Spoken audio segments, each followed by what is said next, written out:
Hola, me llamo Jack Papelón y hoy te quiero hablar de un pintor norteamericano que a mi juicio es sin duda alguna el indestronado emperador de la pintura procesal occidental, del siglo XX. ¿Cómo pintaba Edwin Parker Cy Twombly Jr.? O sea, Cy Twombly.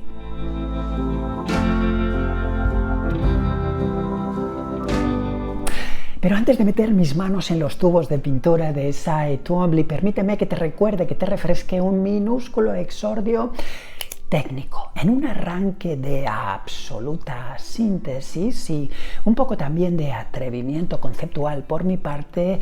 Sabes que para mí se podría incluir a todos los pintores de la historia de la humanidad en dos sacos, en dos categorías y solo dos. Los que yo llamo pintores procesales y los que yo llamo pintores iconográficos. Bien, Cy Twombly corresponde sin duda alguna irrefutablemente a esta primera categoría.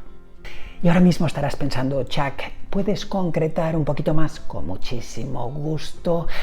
Cy Twombly durante toda su carrera se centró en lo que en plástica anglosajona tiene que ver con el mark making, o sea, considerar que un lienzo o que un papel o bueno, que un soporte rígido, sea cual sea este, en el caso de la pintura, se transforma en un campo de batalla en el que marcar el territorio, mark making, de ahí la perífrasis. ¿Y esto a qué alude? Pues alude a lo que te voy a comentar en puntos subsiguientes.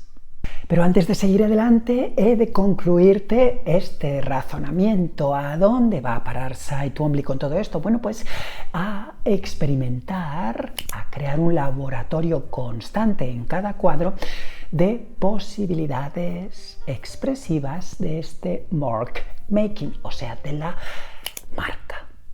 Aprovecho este momento para pedirte disculpas por antelación porque en este vídeo voy a utilizar algún que otro extranjerismo, mas no me puedo abstener de hacerlo en relación con este caldo. Bien, de él aquí tienes 2 tazas más. Scribbling y doodling. Ambos conceptos procesales utilizados frecuentemente con asiduidad por Cy Twombly durante todo su corpus pictórico hacen referencia a lo que en español llamamos garabatear, pero con una pequeña matización. En el caso del scribbling, este garabateo tiene que ver con lo que no necesariamente ha de ser, bueno, figurativo o representativo o naturalístico. Y en el caso del doodling, con lo que, además de garabateo, no precisa ser legible. Bien, por si no ha quedado suficientemente claro, te diré que scribbling, por ejemplo, es toda esa escritura automática que tú sueles emplear cuando escribes en tu idioma o en otros sin darte demasiada cuenta de que estás escribiendo en esos idiomas, por ejemplo hablando por teléfono. Y el doodling podría tener que ver con todos esos garabatos que haces también cuando estás hablando por teléfono, pero que no remiten a la escritura. Y fíjate bien, he dicho escritura y no caligrafía, porque también en Cy Twombly encontramos algo interesantísimo. Digamos que, si lo explico con muchísima pompa y circunstancia, algo así como la celebración de la caligrafía desmañada. ¿Qué quiere decir esto en sus estrictas lindes? Bueno, pues que no siempre que escribimos algo en nuestro idioma o en otros, tenemos la intención de que se lea en nuestro idioma o en otros. Simplemente nos atenemos a sus estrictas cualidades estéticas o las que nosotros consideramos que se derivan de escribir mal esa palabra y entonces el proceso de escribirla mal muy bien es más importante estética y conceptualmente que haber escrito esa palabra bien, o sea, de manera legible. Así que recuerda, esta salvedad es importantísima. No siempre que veas escrito algo en un idioma, en un cuadro, La intención es que te detengas en el concepto que hay detrás de lo que tú has descifrado como palabra escrita en ese cuadro. A veces has de quedarte solamente con la impresión estética, el trazo, la presión, la velocidad de pincelada, en fin, todas las circunstancias eminentemente estéticas que exceden lo comprensible, lo inteligible que hay detrás de esa palabra. Y ahora mismo a buen seguro te estás preguntando, Jack, pero ¿cómo se comienza un cuadro de Twombly? Muy buena pregunta. Acertadísima. Mira, se comienza con una anécdota conceptual. En el caso de Twombly, ¿cuál era? Pues era remitirse a las alegorías que tienen que ver con la mitología, o bien a todo lo onírico que no está estrictamente relacionado con el pensamiento voluntario, con el pensamiento consciente. Y a partir de ahí, el proceso va olvidando, si me permites las comillas, esta anécdota primigenia y se centra en zambullirse en el proceso mismo. Por eso, en este caso, más que casi en ningún otro, te hablo de artista eminentemente procesal. Y este punto se deriva de la conclusión anterior. ¿Qué tenemos que mirar? ¿En qué nos tenemos que detener cuando visionamos un cuadro de Twombly? Pues en nada más que disfrutar a la inversa del desciframiento de ese proceso. Plántate delante de un Twombly y pregúntale, también permíteme las comillas, pregúntale al cuadro, que sin duda no te va a contestar con palabra alguna, cuál es la hebra de ese ovillo de la que tienes que tirar. Y bien, para que podamos digerir todo esto que parece que se nos desenhebra en el aire, que es demasiado conceptual, permíteme un receso estrictamente morfológico. ¿Qué materiales utilizaba Cy Twombly? Bueno, pues no pienses de más. Los estrictos, los exhaustivos, los habituales, los consuetudinarios al trabajo de cualquier pintor, no solamente de toda la historia de la humanidad, sino específicamente del siglo XX. Papeles, cartones, soportes rígidos y lienzos. Y en cuanto a los materiales específicos para marcar, para crear este mark making de Cy Twombly, pues fíjate, muy sencillos y muy humildes. Grafito, o sea, carbono cristalizado, lápices de colores, acrílicos y óleos. Con estos 4 frentes matéricos, Cy Twombly creó todo su corpus pictórico.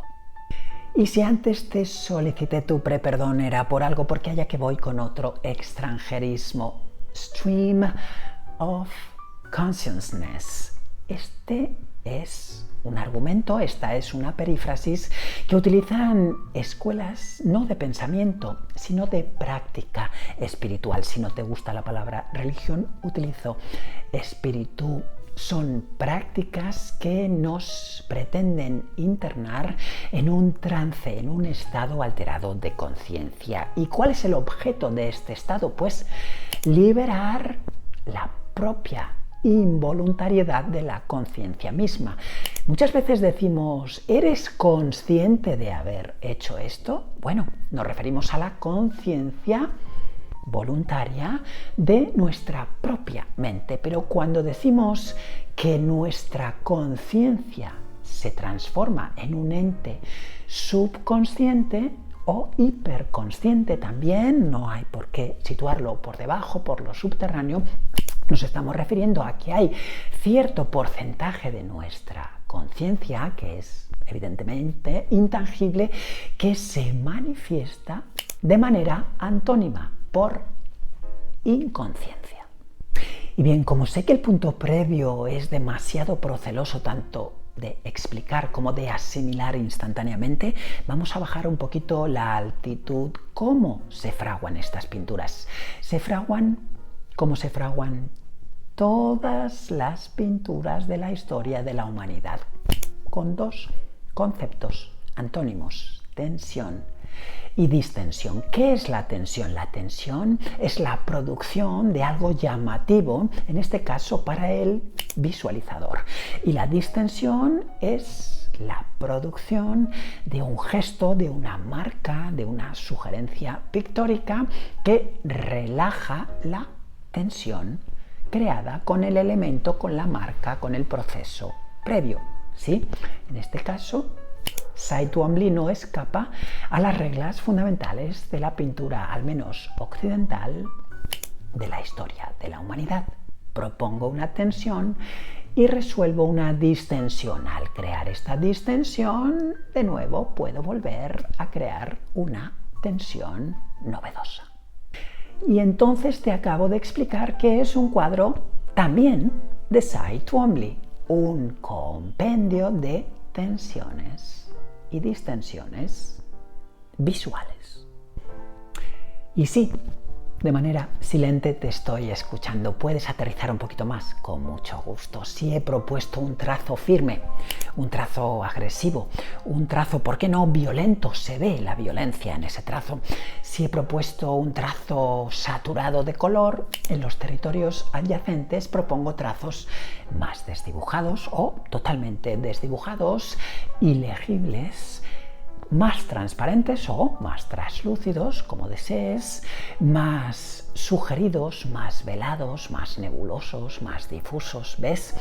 Tensión en lo referente a lo agresivo, a lo violento, a lo firme, y distensión en lo referido a todas estas circunstancias más sutiles.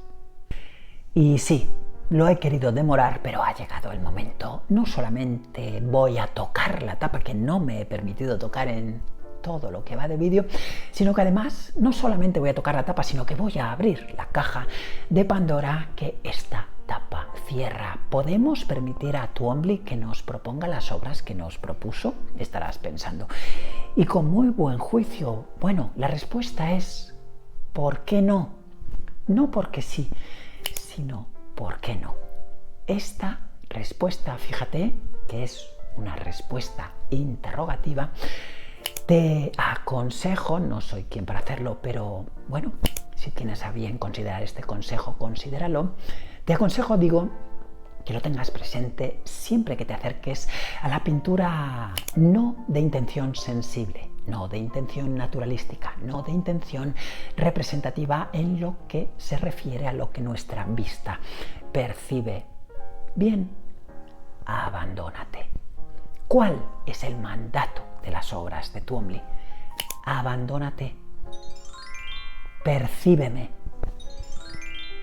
Desnúdate y lánzate a nuestra superficie. Déjate llevar por este palimpsesto. Te recuerdo el concepto. Un palimpsesto es un documento que se reescribe constantemente. ¿Con qué intención? Bueno, con la intención de que lo último sea lo agregado con más concepto. Pero, por favor, que lo que está subterráneo, que lo que está metamórficamente escondido, también hable de lo que estás proponiendo. Todo este proceso metamórfico por capas tiene que ver con el disfrute ulterior, no solamente con el disfrute instantáneo del pintor, sino también con el disfrute del visionador. Cada vez que abordo la figura de Cy Twombly, específicamente Cy Twombly, en cenáculos artísticos, en conferencias, en ponencias, en jornadas culturales, los auditorios, no sé por qué razón, pero por alguna, suelen traer un equipaje extra de prejuicios que tienen que ver con la aceptación de lo que se está mostrando. Ya te digo que con Cy Twombly el porcentaje es abrumador. Bien, esta frase que te propongo es la siguiente. Yo siempre suelo declamarla y a partir de ahí el auditorio, bueno, no digo que asienta, pero al menos percibe de forma diferente. La frase, como te digo, es la siguiente. All great artists hate it, then it changes everything. todo el gran arte primero es odiado y luego lo cambia todo. Y tú ahora dirás, muy bien Jack, esto es fabuloso si lo atribuimos a Twombly, a Jackson Pollock, a Joan Miró, ¿de acuerdo? Bien, estás haciendo un esfuerzo porque estos pintores no se conviertan en algo jocoso, en el hazmerreír de todos los auditorios del mundo occidental, al menos occidental, ¿no? Pues sí, pero es que no olvides que el arte de Leonardo también fue odiado en época de Leonardo. El arte de Piero della Francesca también fue odiado en tiempos de Piero della Francesca. El arte de Rembrandt también fue odiado en tiempos de Rembrandt. Y luego se va creando históricamente, paulatinamente, poquito a poco, hebrita a hebrita, la gran madeja de aceptación universal. Then it changes everything. Everything es todo, es ese presente y también los futuros ulteriores.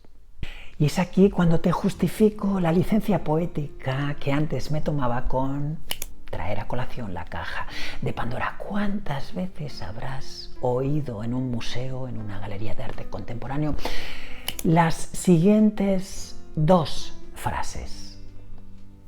Esto lo podría haber hecho yo. O, aún peor, mi sobrina de 3 años y medio que acaba de empezar a garabatear mejoraría este Twombly. Bueno, frases de este estilo no nos sirven de nada. ¿No sería mejor, propongo, que te colocaras delante de un Twombly y comenzaras a pensar, oye, esto podría hacerlo yo? Pero no con intención despreciativa, despectiva, sino con intención creativa. ¿Por qué no te encaminas a tu casa e intentas hacer eso? ¿Por qué cuando pensamos en la imagen de la sobrina de 3 años y medio no pensamos, pero tu sobrina de 3 años y medio no lo ha pintado? Podría haberlo pintado, pero no lo ha pintado. Y te digo más, nunca lo va a pintar. ¿Por qué? Porque detrás de un Twombly hay una propuesta. ¿Cuál es esta propuesta? La sugerencia. ¿Cuál es esta sugerencia? La poesía. ¿Cuál es esta poesía? Todo lo intangible puede ser elevado a la categoría de procesal. Te interno en este proceso, nos dice Twombly. ¿Estás dispuesto a aceptarme? Me llamo Jack Babilón y llevo 46 de mis 54 años dedicado al estudio y la práctica de las artes plásticas, la literatura y la música. ¿Te ha servido este vídeo? Por favor, dale al like, suscríbete a mi canal. ¿Qué te parece la obra de Cy Twombly? Déjamelo por favor en comentarios. Y nos vemos en el siguiente. Arigato gozaimashita.